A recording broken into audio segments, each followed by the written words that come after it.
नमस्कार, मेरा नाम है शीलेंद्र कुमार और आप देख रहे हैं सूचना क्रांति। अगर आप हैं एक सरकारी नौकर तो सरकार की तो बजानी ही पड़ेगी भैया। अगर खिलाफ बोले तो खैर नहीं। मतलब ये है कि सरकारी शिक्षकों को आज़ाद तो रहने ही नहीं देना है। पता नहीं शिक्षकों के प्रति क्या मंशा है सरकार की।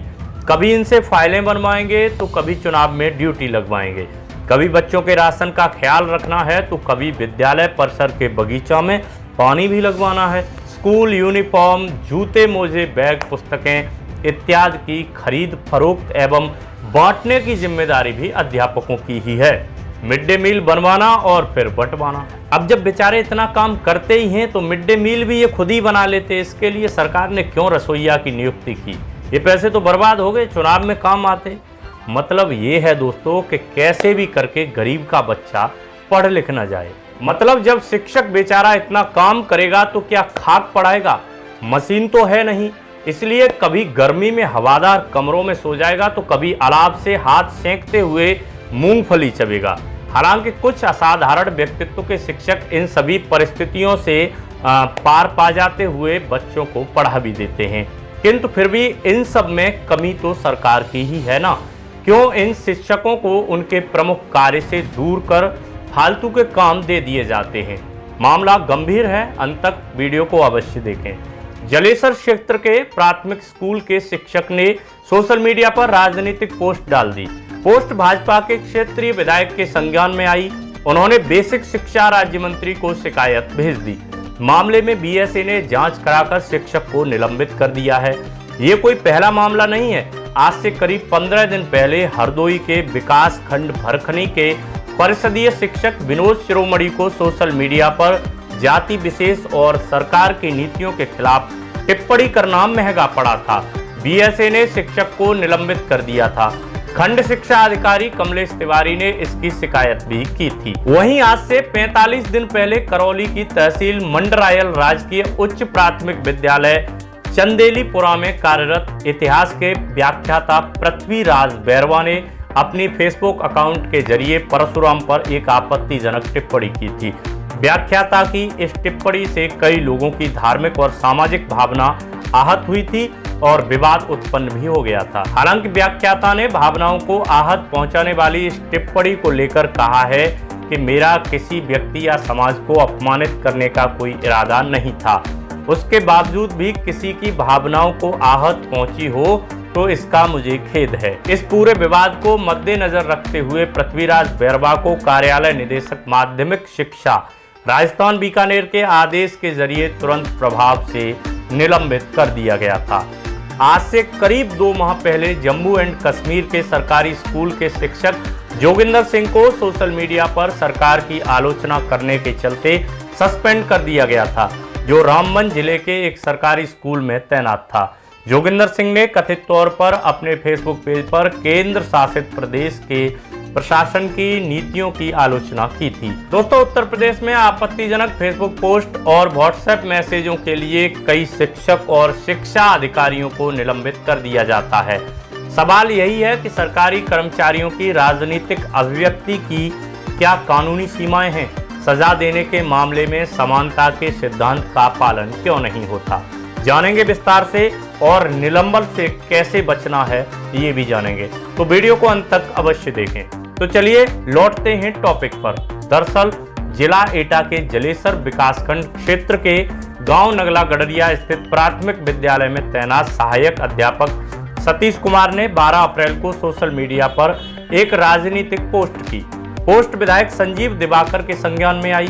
उन्होंने शिक्षक की शिकायत राज्य मंत्री बेसिक शिक्षा संदीप सिंह से की, जिसमें बताया गया कि सोशल मीडिया पर राजनीतिक पोस्ट डालकर सरकार की छवि धूमिल करने का अनैतिक प्रयास किया गया है। वहीं राजनीतिक पार्टी के एजेंट की तरह कार्य कर कर्मचारी आचरण नियमावली के विरुद्ध आचरण किया गया है। बेसिक शिक्षा परिषद द्वारा जिला बेसिक शिक्षा अधिकारी को जांच कर कार्रवाई करने के निर्देश दिए गए। बीएसए ने मामले की जांच खंड शिक्षा अधिकारी जलेसर से कराई। जांच के दौरान आरोपी शिक्षक द्वारा बार बार कहने के बावजूद जांच अधिकारी को न तो अपना स्पष्टीकरण प्रस्तुत किया गया और न ही शिकायत के विरुद्ध कोई भी साक्ष्य प्रस्तुत किए गए। खंड शिक्षा अधिकारी ने जांच रिपोर्ट बीएसए को दी।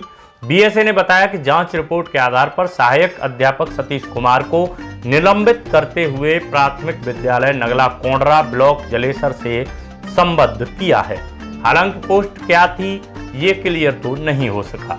खैर, शिक्षक दोषी हो या निर्दोष, इसे फंसाया गया हो या गलती इसकी ही हो, जो भी रहा हो, किंतु ये बात जरूर साफ है, ऐसे अपराध सिर्फ छोटी मोटी नौकरियों वालों के लिए ही लागू होते हैं, अधिकारियों के लिए कुछ भी लागू नहीं होता।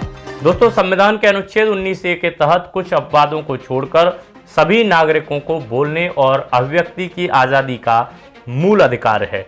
सरकारी कर्मचारियों और अधिकारियों के लिए राज्य, केंद्र और अखिल भारतीय स्तर पर सेवा नियम बनाए गए हैं। इन नियमों का मकसद ये है कि सरकारी कर्मचारी बगैर भेदभाव के निष्पक्षता से काम कर सकें, इसलिए वे राजनीतिक दलों के सदस्य नहीं बन सकते। इन नियमों के बावजूद केंद्र और राज्यों में सरकार की मंशा के अनुसार अफसरशाही की जी हुजूरी का रिवाज बनना दुर्भाग्यपूर्ण है। जब बड़े अफसरों का बाल बांका नहीं होता तो फिर निरीह शिक्षकों पर निलंबन की कार्यवाही कितनी जायज है। केंद्र, राज्य और सार्वजनिक उद्यमों में लगभग 3 करोड़ सरकारी कर्मचारी हैं। बीजेपी के वरिष्ठ नेता रहे गोविंदाचार्य की याचिका के बाद केंद्र सरकार ने वर्ष 2014 में सरकारी कर्मचारियों के लिए सोशल मीडिया की नीति बनाई थी। नियमों के अनुसार सरकारी कार्यालय में ड्यूटी के दौरान भी सरकारी कंप्यूटर में निजी काम के लिए सोशल मीडिया का इस्तेमाल नहीं हो सकता। इसके बावजूद बड़े अफसरों और मंत्रियों का दिन भर फेसबुक और ट्विटर पर व्यस्त रहना आम बात है।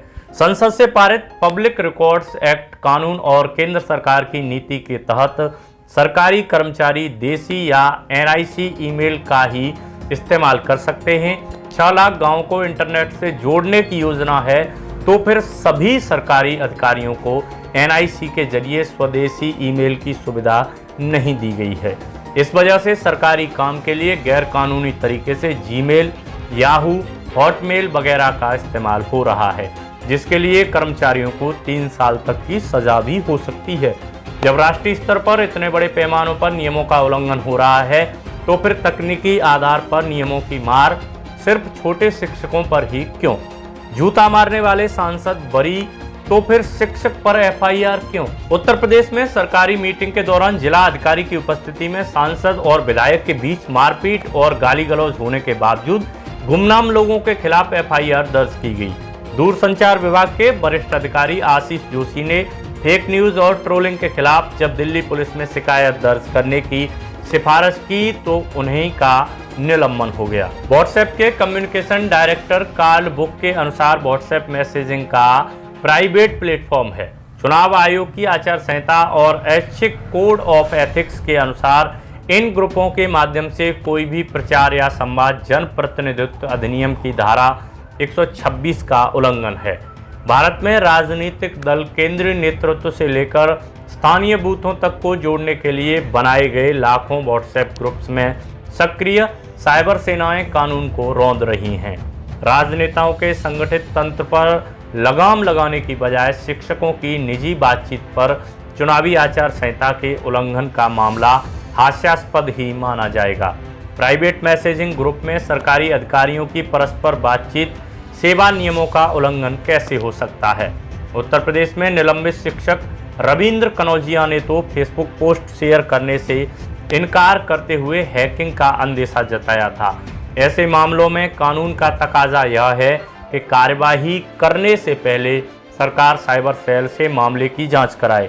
मूल पोस्ट करने वाले पर कार्यवाही करने से पहले मैसेज फॉरवर्ड करने वाले सरकारी अधिकारी के खिलाफ अनुशासनात्मक कार्यवाही के मामले आगे चलकर अदालतों में कैसे टिकेंगे? और अगर राजनीतिक टीका टिप्पणी पर ही मनाही है तो सरकार की तारीफ करने वालों के खिलाफ भी कानूनन वही कार्यवाही होनी चाहिए थी, लेकिन उसकी कोई मिसाल नहीं मिलती। उत्तर प्रदेश के शिक्षकों की तर्ज पर अन्य राज्यों में भी कमजोर लोग ही सरकारों की मनमानी के शिकार होते हैं। सत्तारूढ़ दल की विचारधारा के प्रतिकूल अभिव्यक्ति सेवा नियमों का उल्लंघन नहीं मानी जा सकती। आम लोगों पर अनुशासन का डंडा चलाने से पहले सरकार सोशल मीडिया कंपनियों पर भी कानून का शासन लागू करने की जरूरत है। भारत में इन कंपनियों ने शिकायत अधिकारी नियुक्ति नहीं किए हैं, इसलिए संवाद की पूरी चेन का सही पता नहीं चल पाता। इसका नतीजा है कि नेताओं को मनमाने तरीके से विरोधियों को हलाल करने का बहाना मिल जाता है। खुद के बड़े मामलों को नज़रअंदाज करके छोटे छोटे मामलों में कानून की लाठी का गलत इस्तेमाल संविधान के समानता के सिद्धांतों के खिलाफ ही माना जाएगा। तो दोस्तों, ये था पूरा मामला। उम्मीद है वीडियो पसंद आया होगा। यदि वीडियो अच्छा लगा हो तो इसे ज़्यादा से ज़्यादा शेयर करें और चैनल को सब्सक्राइब करना बिल्कुल ना भूलें। चलिए मिलते हैं फिर अगले वीडियो में एक नए टॉपिक के साथ। तब तक के लिए जय हिंद।